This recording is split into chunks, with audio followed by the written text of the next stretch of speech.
सोचो, एक ऐसा बच्चा जिसे उसके असली माता पिता ने जन्म लेते ही किसी और को दे दिया। एक ऐसा लड़का जिसके पास कॉलेज की फीस भरने का पैसे नहीं थे।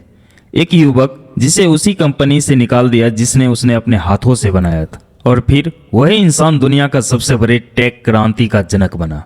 लेकिन क्या आप जानते हैं कि स्टीव जॉब्स की जिंदगी में एक ऐसा मोड़ आया, एक ऐसा आध्यात्मिक अनुभव आया था जब वो भारत आए और उत्तराखंड में नीम करोली बाबा के पास आश्रम तक पहुंचे। जी हाँ, वो आध्यात्मिक सफर जिसने उनके अंदर की आग को और तेज कर दिया। आज की कहानी सिर्फ एक बिजनेसमैन की नहीं है।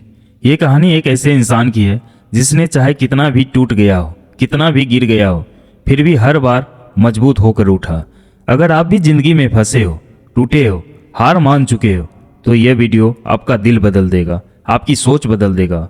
और शायद ये वीडियो के बाद आपको ऐसा लगेगा कि शायद मेरी जिंदगी भी बदल जाए। आज हम बात करेंगे उस इंसान की कहानी के बारे में जिसने सिर्फ टेक्नोलॉजी नहीं बल्कि पूरी दुनिया को यह सिखा दिया कि स्टे हंग्री, स्टे फुलिश। इसका मतलब है कि ज्ञान और सीखने की निरंतर इच्छाएं बनाए रखें और नए विचारों के प्रति हमेशा खुले और जिज्ञासु रहें, भले ही आप कितने ही जोखिम क्यों ना हो। आज स्टीव जॉब की वो कहानी सुनेंगे जो स्कूल में नहीं पढ़ाई जाती। वो संघर्ष, वो अंधेरा, वो दर्द और वो आध्यात्मिक सफर जहाँ तक पहुँचने के लिए उन्होंने हजारों किलोमीटर की यात्रा की, नीम करोली बाबा के धाम आश्रम तक पहुँचे। तो वीडियो को आखिर तक जरूर देखना, क्योंकि ये सिर्फ कहानी नहीं है, ये एक अनुभव है। स्टीव जॉब्स का जन्म 1955 में हुआ, लेकिन जन्म के कुछ ही मिनटों के बाद उनके असली माता पिता ने उन्हें गोद दे दिया।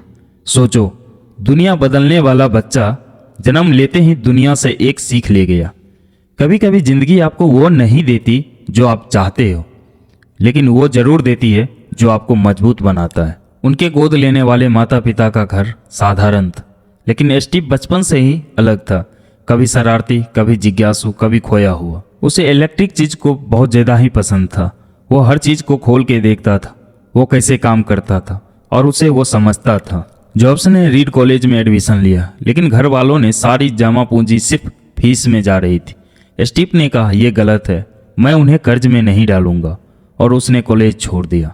सोचो, एक लड़का जिसके पास रहने की जगह नहीं, वो कॉलेज के फर्श पे सोता था, कुक के बोतलें वापस करके पैसे जुटाता था और हर रविवार हरे कृष्णा मंदिर में फ्री भोजन मिलता था, वहीं जाके खाता था।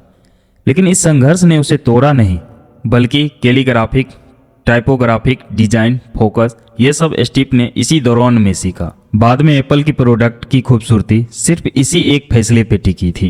एप्पल की शुरुआत 1976 में हुआ।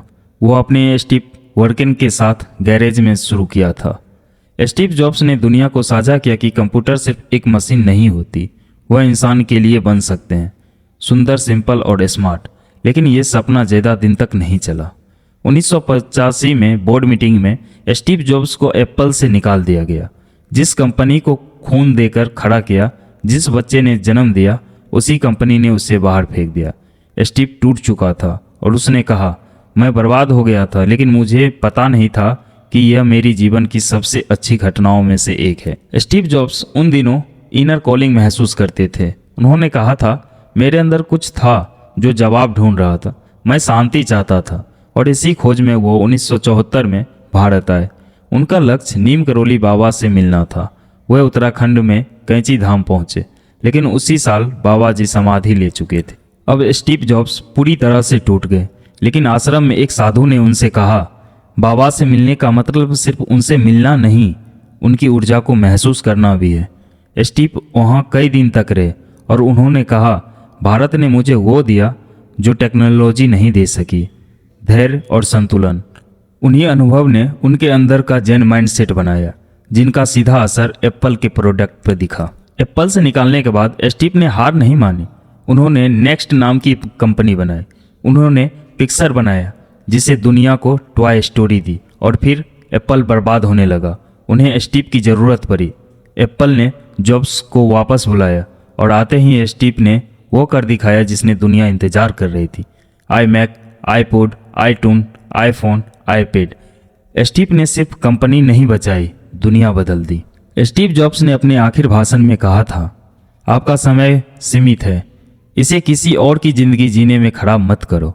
उन्होंने कहा, सक्सेस की दिशा हमेशा साफ नहीं होती, लेकिन इंट्यूशन आपको रास्ता सिखाती है और मैंने ये इंट्यूशन भारत से ही सीखा।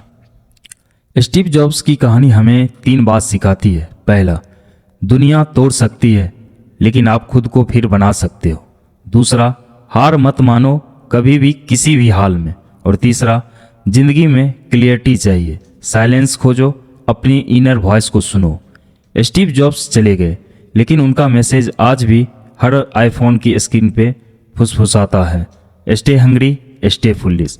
अगर आप भी कुछ बनना चाहते हो तो इस वीडियो को यहीं मत छोड़ना, आज से शुरू करो क्योंकि आपका सपना आपका इंतज़ार कर रहा है।